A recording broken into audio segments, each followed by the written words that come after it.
Nous vous informons que ce programme est déconseillé aux moins de 10 ans. Une célèbre rédactrice de mode. C'était une femme très glamour, une sorte de phénomène tape à l'œil.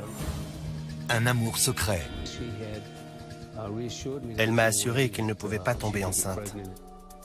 Et une mort bien mystérieuse. On ne peut exclure personne. Argent, glamour new-yorkais et attraction fatale. Retrouvez ce mélange détonnant dans cet épisode de Crime en haute société.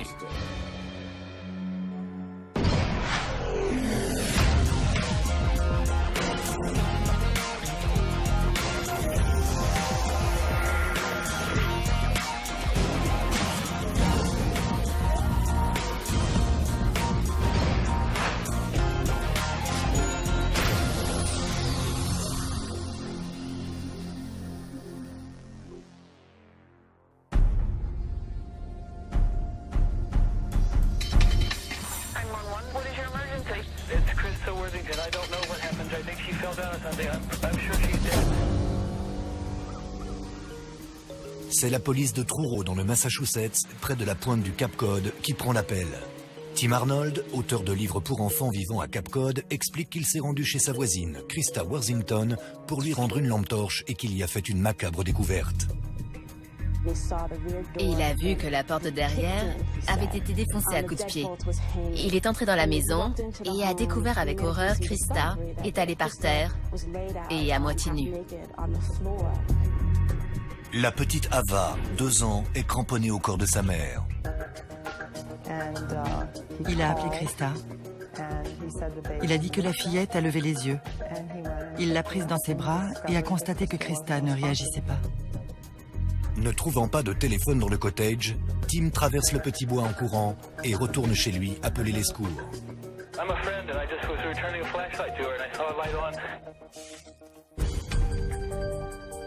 La scène n'est en rien comparable avec les délits mineurs habituellement commis dans cette petite ville.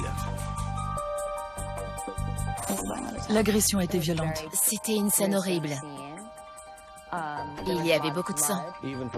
Même pour des personnes qui sont dans la police depuis longtemps, c'était une scène de crime atroce et épouvantable. Mère célibataire de 46 ans et ancienne rédactrice de mode, Krista Worthington gît morte sur le sol de sa cuisine. Elle a été sauvagement battue et poignardée d'un seul coup de couteau dans la poitrine.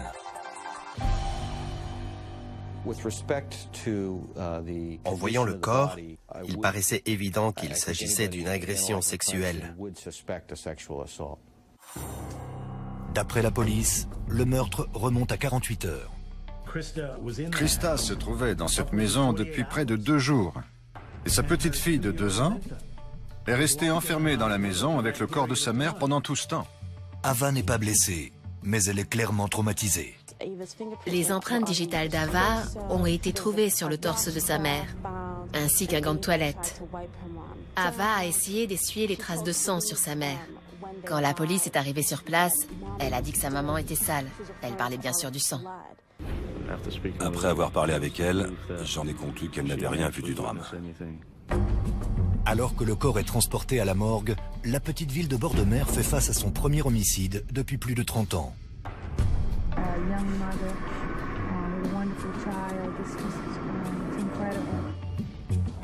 Dans cette ville réputée pour sa beauté sauvage et son charme pittoresque, ce meurtre occupe tous les esprits.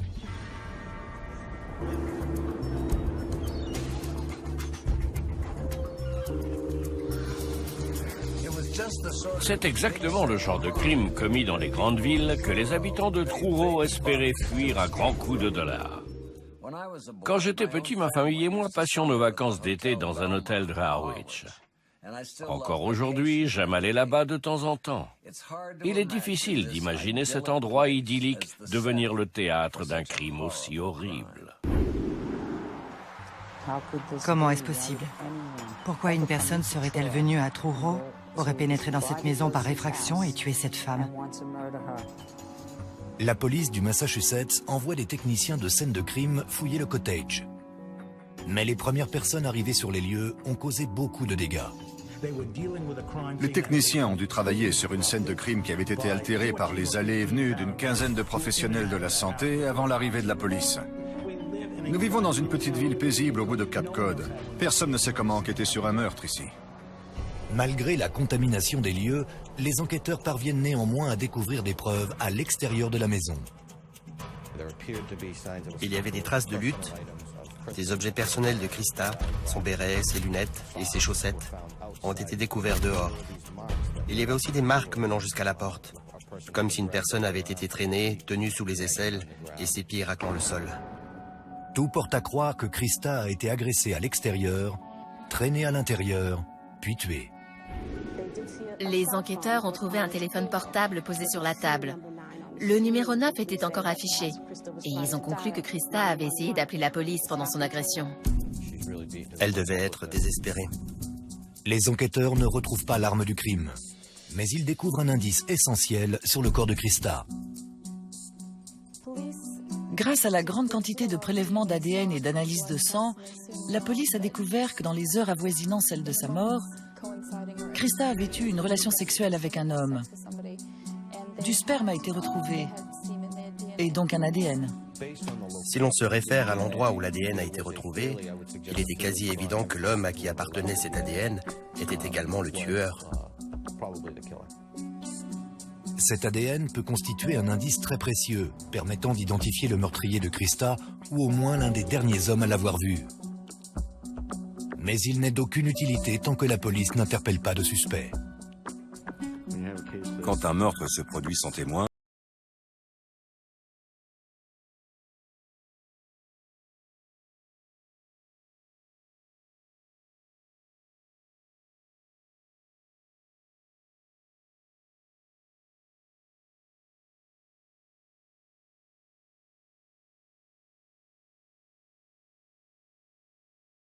Les jours suivant le meurtre, certaines personnes ont déclaré que dorénavant, elles fermeraient leur porte à clé. Le meurtre a eu un impact assez fort sur la communauté. Une conférence de presse est organisée afin de calmer les esprits. Malheureusement, la police ne peut rien contre l'angoisse des voisins et l'ardeur des médias. mon téléphone s'est mis à sonner sans interruption. Des journalistes de tout le pays m'appelaient. J'étais totalement dépassé. Mais j'ai rapidement compris que cette histoire comportait les ingrédients clés pour un article à sensation dans les tabloïds. Krista avait écrit des articles pour des revues glamour mondialement connues. Je ne l'ai jamais rencontrée, mais nombre de mes amis la connaissaient. Et ils ont été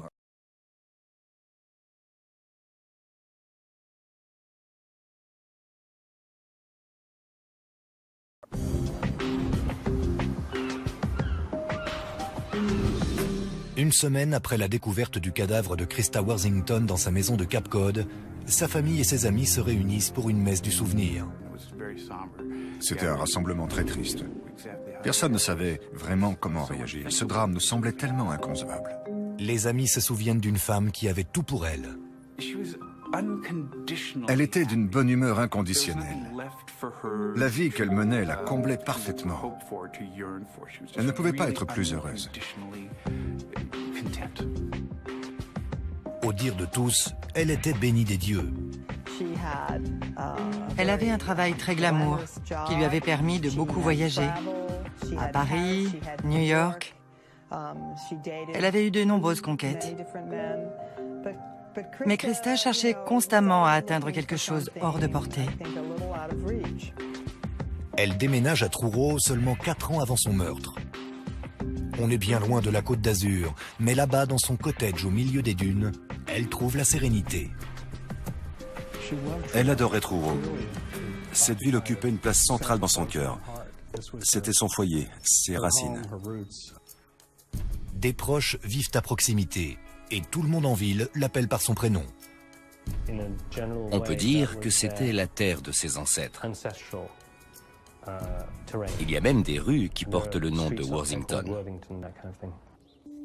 Krista est la seule fille de Gloria, artiste peintre, et de Toppy, procureur de la République. Ils vivent à Hingham, dans la banlieue de Boston. Mais chaque été, ils passent leurs vacances au Cap, où leur nom est bien connu de l'élite venue passer la période estivale. Les Worthington viennent à Truro de génération en génération. Les Worthington sont l'une des familles les plus importantes, si ce n'est la plus importante de cette région du Cap. Le grand-père de Christa comptait parmi les plus gros employeurs et propriétaires terriens de la ville. Le patriarche de la famille Worthington, John Senior, était une grande figure de l'industrie de la pêche. Et il a profité de la Grande Dépression pour acquérir de nombreux terrains. Pendant que le grand-père de Christa fait des affaires en or, la grand-mère Tini lance une collection de vêtements dernier cri créés à partir des filets à poissons de Cape Cod. C'est à ce moment-là que naît l'amour de Christa pour la mode. Après l'obtention de son diplôme à l'université de Vassar, la jeune journaliste décroche un boulot en or au Women's Wear Daily. Très vite, elle s'envole pour Paris où elle couvre les prestigieux défilés de grandes marques de luxe. C'était une femme très glamour, une sorte de phénomène tape à l'œil. Elle était la chef de la succursale de Women's Wear Daily à New York et elle connaissait tous les stylistes. Elle avait développé un mode de vie des plus agréables là-bas. Christa est sur la liste d'invités de tous les événements les plus huppés, des défilés de mode aux matchs de polo, en passant par les bals officiels de la royauté européenne. Certaines personnes auraient donné cher pour avoir son carnet d'adresses.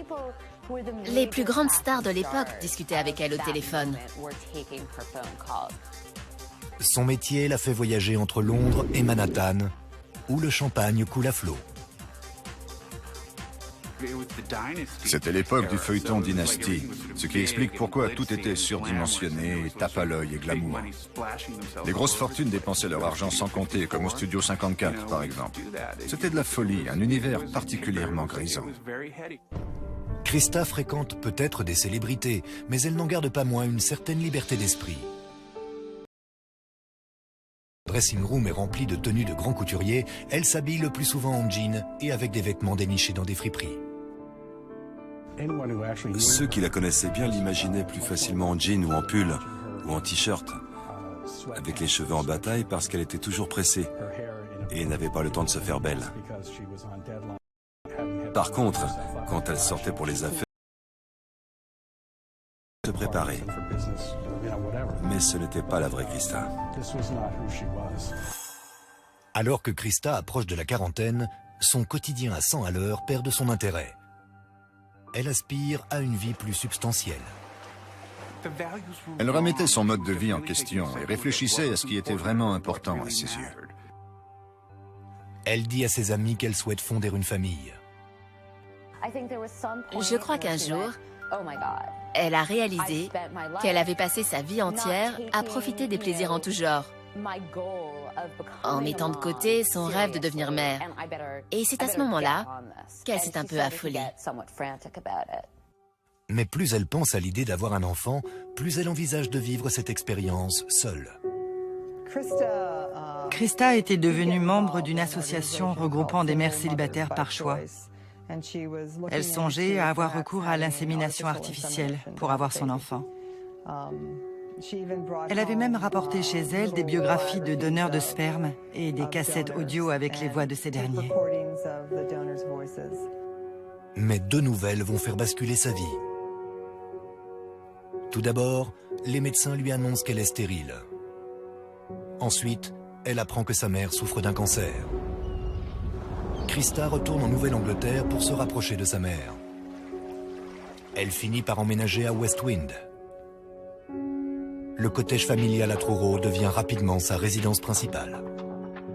Je pense qu'elle voulait juste passer à la phase suivante de sa vie, ce qui impliquait de retourner sur ses terres d'origine, cette région qu'elle appréciait particulièrement. C'est vrai que c'est un endroit magnifique. En dehors de la saison estivale, Truro peut être un endroit morne et isolé. Surtout pour une femme habituée aux fêtes fastueuses et aux croissants frais. Le week-end ou les vacances finies, les familles aisées font leurs valises et abandonnent les chalutiers, les poissons et les habitants du coin. C'est une ville très paisible, très calme. C'est l'antithèse absolue de New York. Dans cette période de sa vie, c'était vraiment l'endroit idéal pour Christa. C'est à Truro, lors de l'été 1998, que Christa a une liaison avec un homme nommé Tony Jackett, un pêcheur local et également chargé de la régulation de la pêche de crustacés de la ville. Il avait une réputation de don Juan. Il aimait la compagnie des femmes. Alors quand j'ai appris que Tony avait une liaison avec Christa, je n'ai pas été surprise. Par miracle, Krista tombe enceinte. C'était son rêve qui devenait réalité d'une certaine manière. Un rêve dont elle n'avait jamais imaginé qu'il pourrait un jour se réaliser. C'était un véritable bonheur pour elle. Mais pour Tony, le bonheur est loin d'être au rendez-vous. J'ai été sous le choc.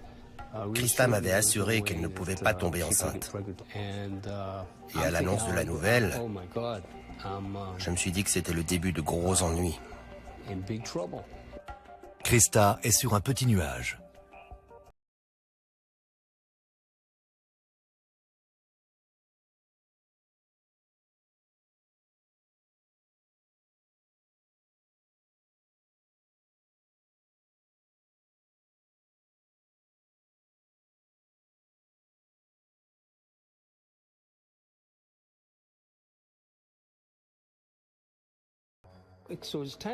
Le temps passant, je me suis dit qu'il était peut-être inutile que j'en parle à ma femme. Mais après avoir élevé Ava seule pendant 1 an et demi, Krista veut que sa fille ne manque de rien.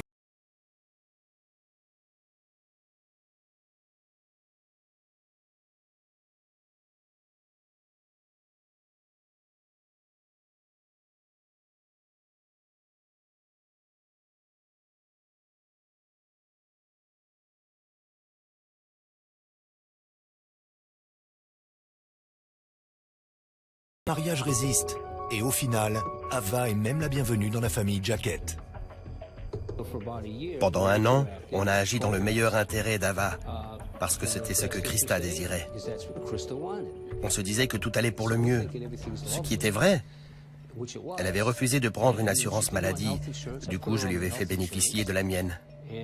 Nous étions à très bons termes et Krista jugeait inutile d'aller au tribunal pour mettre au clair notre situation.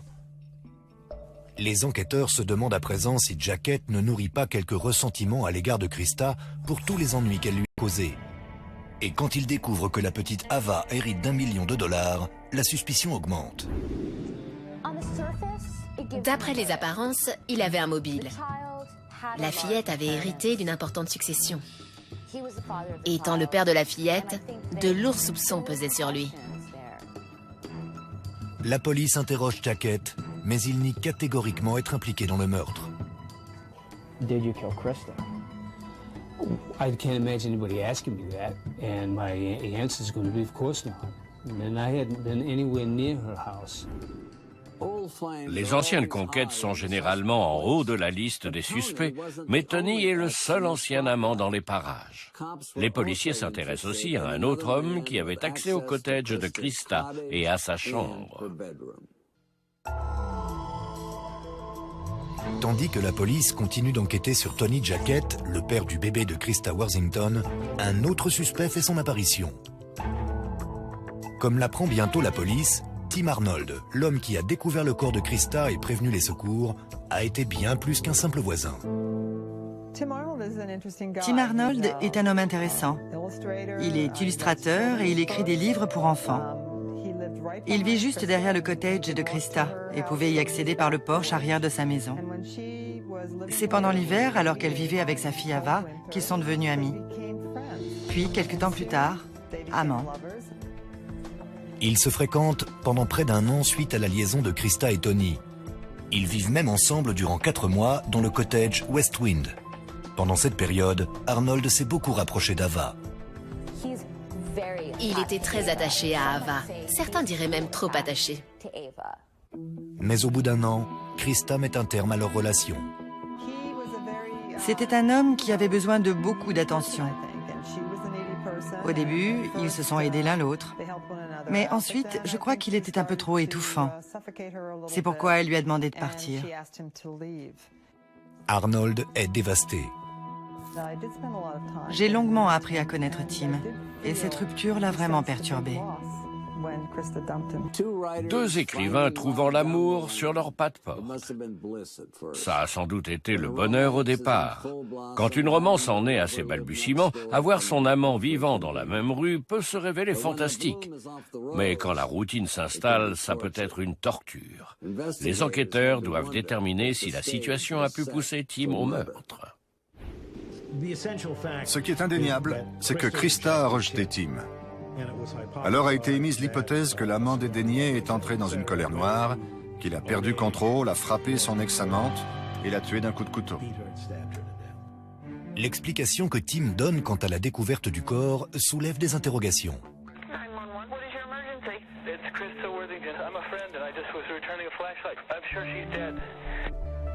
Il mentionne un détail à propos du meurtre de Krista qu'il n'aurait pas dû connaître. Il a dit à la police qu'elle avait été poignardée. À l'époque, la police l'ignorait encore. En fait, la blessure n'était pas visible selon les enquêteurs. À ce moment-là, seul le meurtrier pouvait savoir qu'elle avait reçu un coup de couteau. En fouillant un peu, les enquêteurs découvrent des éléments suspects dans son comportement. À une certaine période, Krista lui a demandé d'arrêter de venir chez elle sans la prévenir au préalable. Elle trouvait qu'il était trop présent. C'était presque du harcèlement. Arnold nie avoir tué Krista, mais les policiers ne sont pas convaincus et s'acharnent sur lui. Certains de ses actes et propos ont poussé les policiers à ne pas abandonner cette piste. Alors que la police fait monter la pression, Arnold prétend qu'il lui aurait été physiquement impossible de commettre ce meurtre. Il souffre d'une défaillance rare au cerveau qui le rend faible et sujet au vertige. Il était légèrement handicapé. Krista trouvait parfois cela difficile à gérer et c'était source de tension entre eux. Il m'a raconté qu'un jour, Krista lui avait fait part de son inquiétude quant à son état de santé et qu'elle préférait qu'il ne prenne pas la petite dans ses bras, de peur qu'il ne la fasse tomber. Au cours de la semaine suivant le meurtre de Krista, la police interroge régulièrement Arnold et Jacket. Des prélèvements d'ADN sont effectués sur les deux hommes, mais aucune correspondance n'est trouvée. Les enquêteurs doivent étendre leurs recherches. La police ne savait toujours pas de qui provenait le sperme trouvé sur la scène de crime. Les enquêteurs se demandent si Krista aurait pu avoir un autre petit ami secret. Mais cette hypothèse semble peu probable. Krista se confiait toujours sur ses conquêtes amoureuses à ses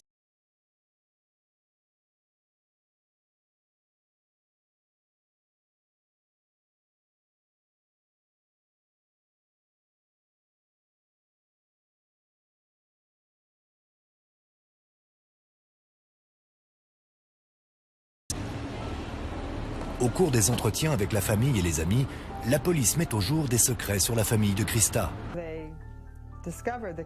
Les policiers ont découvert que le père de Krista avait fréquenté une autre femme, ce qui a éveillé leur curiosité. Cette femme avait eu des ennuis avec la justice. Plusieurs années auparavant, le père de Krista, Toppy, est un assistant du procureur dans le Massachusetts. Et il est tenu en haute estime par ses pairs. Cet homme a gravi beaucoup d'échelons dans sa profession. À présent, le veuf de 73 ans ne se montre plus à la hauteur de sa réputation. Apprennent qu'il fréquente Bess Porter, 29 ans, autrefois condamnée dans le cadre d'affaires de prostitution et de drogue. Cette liaison débute plusieurs mois avant la mort de Krista.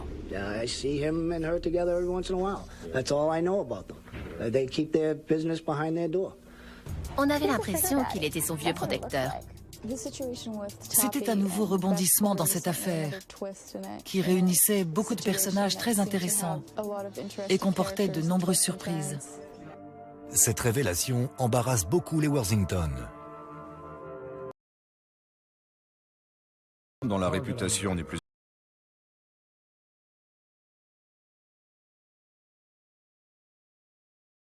mystérieux, qui entretient une liaison avec une jeune prostituée de la banlieue de Boston accro à l'héroïne. Des amis déclarent aux enquêteurs que Krista était furieuse de cet arrangement et qu'elle avait essayé d'y mettre un terme. Cette histoire l'avait mise hors d'elle. Elle n'en revenait pas que son père puisse fréquenter cette femme, qui premièrement était issue d'un milieu aussi différent, deuxièmement était beaucoup trop jeune, et enfin qu'elle soupçonnait d'être une manipulatrice de talent. Krista est allée jusqu'à engager un détective privé pour suivre et piéger son père. Elle voulait prouver qu'il était sénile et irresponsable. Si Krista avait réussi son coup, le train de vie fastueux de Bess Porter aurait connu une fin brutale. Elle m'avait dit qu'elle voulait mettre un terme à cette relation, ou du moins que son père cesse d'entretenir Bess Porter et je me suis dit qu'on tenait là un mobile de meurtre. Cette affaire présente une liste de suspects digne d'un roman d'Agatha Christie. Tout d'abord, le pêcheur coureur de jupons. Puis, l'auteur de littérature enfantine handicapé. Et maintenant, une ancienne prostituée qui prêche pour son sein. Le public se délecte de tous ces rebondissements et de nombreux chapitres restent à suivre. Les enquêteurs travaillant sur le meurtre de Christa Worthington découvrent un secret de famille bien déplaisant. Mort, Christa tente de mettre un terme à la relation qu'entretient son père avec une prostituée toxicomane. Cette découverte a marqué un tournant dans l'enquête. Tout à coup, on a eu une coupable potentielle avec un mobile qui tient la route.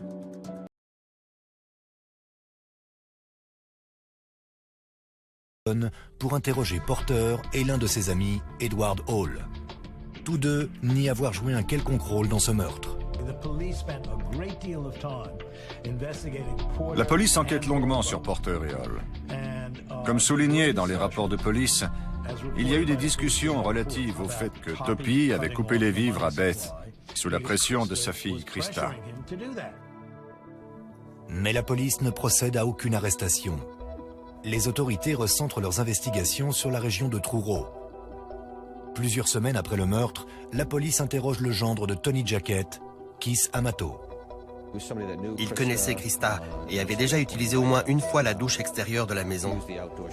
Quand vous êtes sur la plage, il est possible d'accéder à cette petite douche pour se rincer le corps. C'est pour cette raison qu'on l'a interrogé.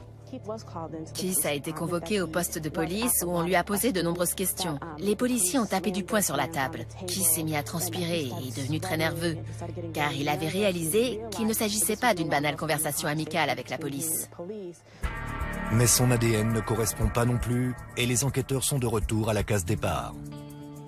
Du coup, ils élargissent leurs recherches et interrogent toutes les personnes qui connaissaient Christa ou qui étaient déjà venues dans sa maison du Cap. Les livreurs, les dépanneurs, les bricoleurs, les éboueurs, tout le monde y est passé. Les policiers se rendent également à New York afin de questionner les anciens amis et collègues de Christa.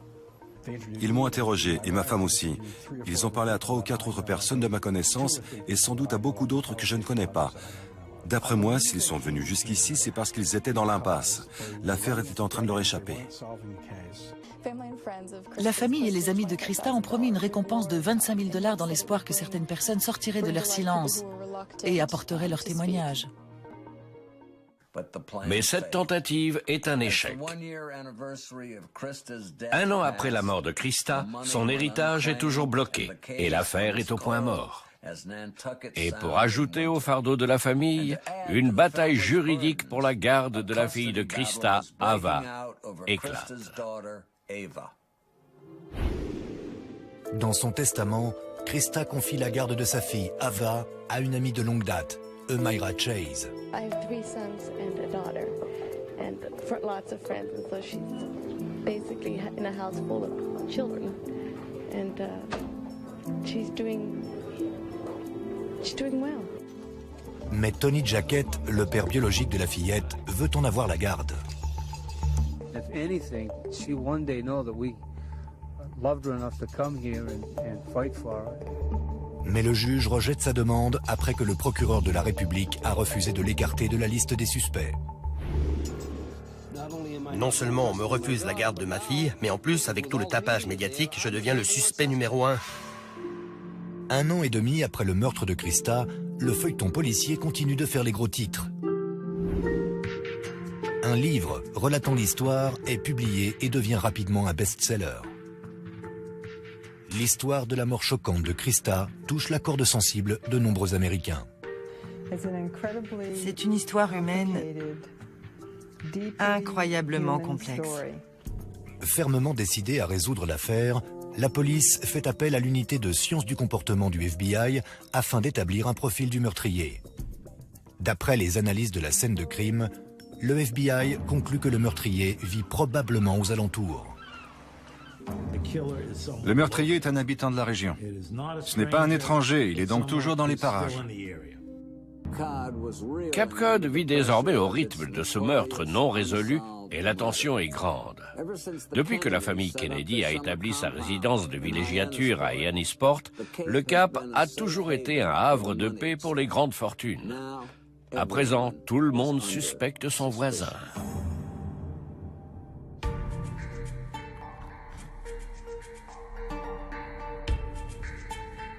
Alors que le 3e anniversaire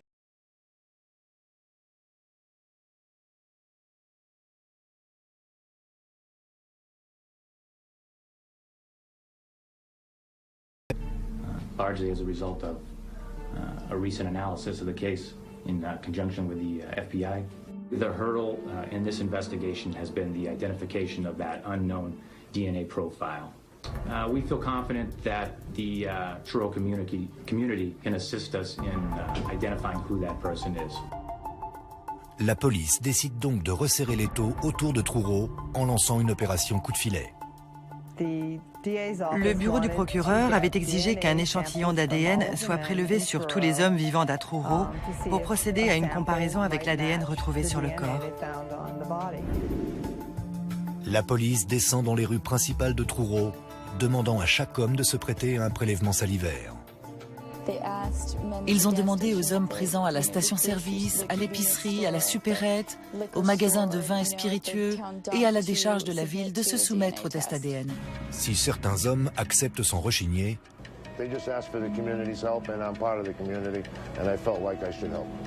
en revanche, d'autres refusent.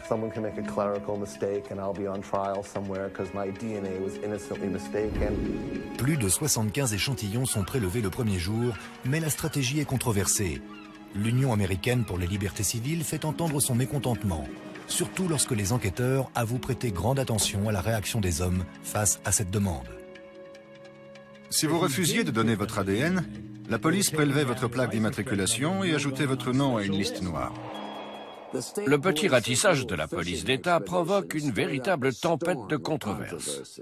Je sais qu'il y avait une enquête en cours et je m'y serais certainement plié. Mais imaginez, vous êtes en train de manger votre sandwich bien sagement quand un policier débarque, vous demande de le suivre et vous prélève un échantillon de salive.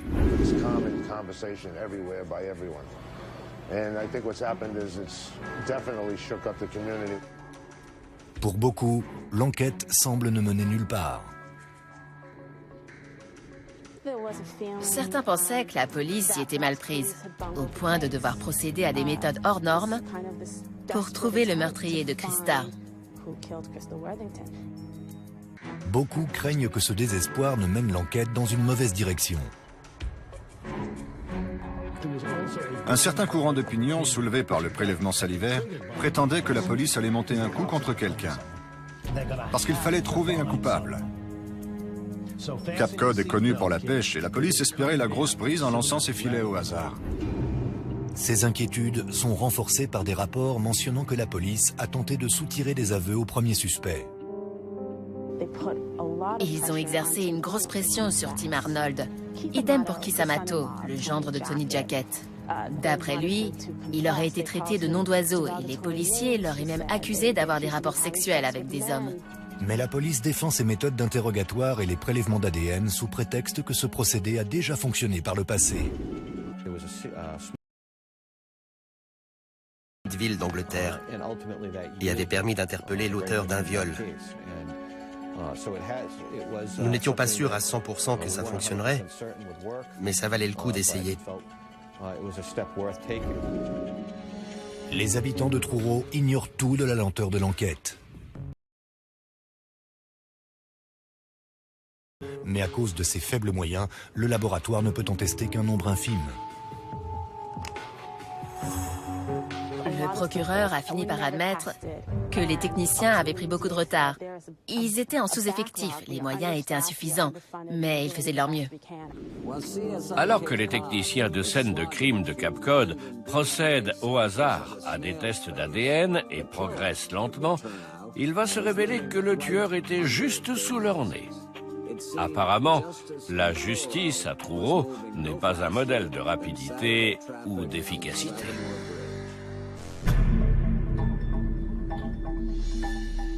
Trois ans après le meurtre de Krista Worthington, les enquêteurs dénichent enfin la correspondance ADN tant attendue. Nous étions en réunion au labo scientifique quand on a appris qu'il y avait une correspondance. Il s'agissait d'un individu qui travaillait à la décharge publique de la ville. Le crime avait été commis en janvier 2002. On l'avait interrogé en avril de cette même année. Nous étions euphoriques car c'était une pièce à conviction pour notre affaire. Le suspect s'appelle Chris McCowan. Lors de son premier interrogatoire, il avait déclaré ne pas vraiment connaître Christa. Chris McCowan avait prétendu que la seule chose qui l'unissait à Christa, c'était qu'il ramassait ses poubelles et la saluait parfois d'un signe de la main. La police l'avait cru et l'a laissé partir. 2 ans plus tard, les policiers réinterrogent McCowan et ce dernier donne son ADN de son plein gré. Mais malheureusement, l'échantillon de salive est resté pendant plus d'1 an dans la réserve, en attente d'être testé. Ça a été un véritable choc. Le coupable a vécu sous le nez de la police pendant toutes ces années. Il avait été interrogé, son ADN avait été prélevé. Et voilà qu'il est lié au meurtre.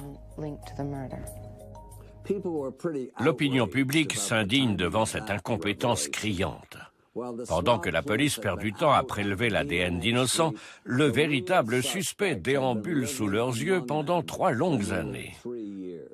Et plus la police en apprend au sujet de McCowan, plus elle est persuadée de tenir son coupable. Christopher McCowan est arrivé à Cape Cod il y a presque 10 ans.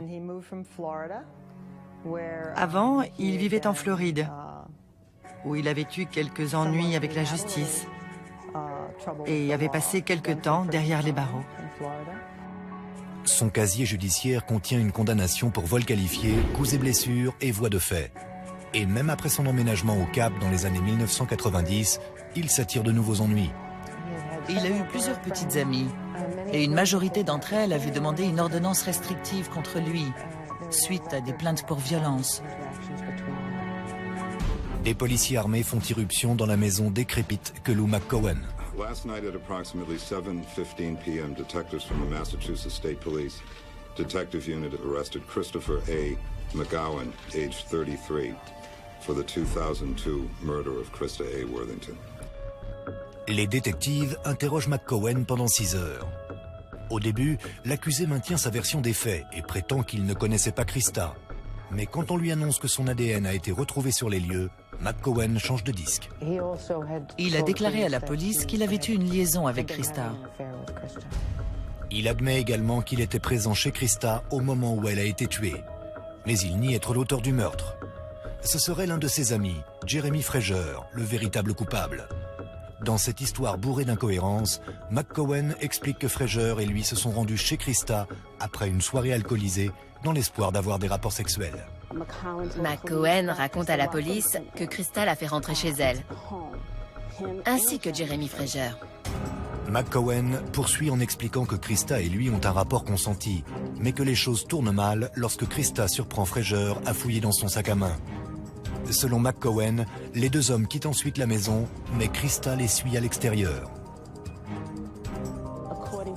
D'après la police, McCowan a raconté que Fraser a fait demi-tour et l'a frappé 2 fois au visage. Il aurait perdu tout contrôle et aurait poursuivi en la rouant de coups de pied et en la tabassant. Ensuite, Christa a été traînée à l'intérieur de la maison. Et tout à coup, Fraser s'est emparé d'un couteau et l'a poignardé. La police interroge Jeremy Fraser, mais il a un alibi en béton pour le moment du meurtre. La seule thèse affirmant que Jeremy Fraser était présent sur la scène du crime est fournie à la police par un homme ayant changé sa version des faits à 9 reprises. Les autorités inculpent McCowan de meurtre au 1er degré et viol avec voie de fait. C'est le soulagement pour la ville de Truro. Mais le jugement de cette affaire attire de nouveau les médias du pays et un autre livre sur l'affaire voit le jour. J'ai interrompu l'écriture d'un livre en cours et l'ai mis de côté pour me consacrer à la rédaction du livre sur le meurtre. La plaidoirie introductive débute le 18 octobre 2006.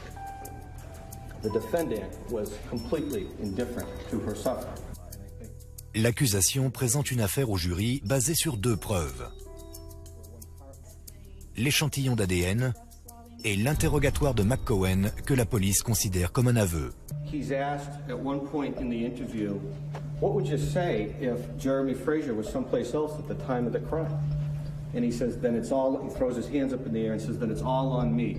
La défense prétend que McCowen a eu un rapport consenti avec Christa et que les autorités, mues par des préjugés raciaux et désireuses de résoudre l'enquête au plus vite, ont injustement tenté de lui faire porter toute la responsabilité du crime. It's based on an assumption, a false assumption, that a Vassar-educated, 46-year-old, world-traveling, wealthy heiress could not possibly have had consensual sex with a black, uneducated, troubled garbage man.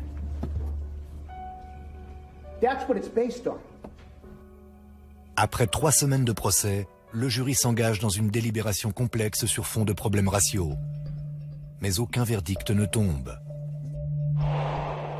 Et ce n'est pas fini. L'une des jurées appelle son petit ami incarcéré et discute du procès avec lui. L'appel est enregistré et quand le juge en est informé, la jurée est renvoyée. 2 jours plus tard, le verdict tombe. We, the jury, unanimously return the following verdict of guilty of murder in the first degree. McCowen est condamné à la prison à vie, sans possibilité de libération conditionnelle. Quand le verdict est tombé, mes pensées sont allées à Christa et à Ava Worthington, ainsi qu'à leur famille. Que justice soit faite.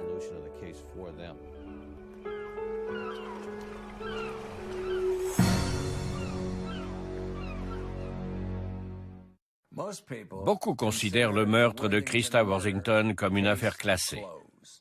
Mais le bruit court toujours qu'un homme noir à Cape Cod était une cible toute trouvée, que le véritable meurtrier court toujours et que ce drame survenu dans ce cottage de Truro restera à jamais inexpliqué. C'était Dominique Dunn. Merci de nous avoir suivis.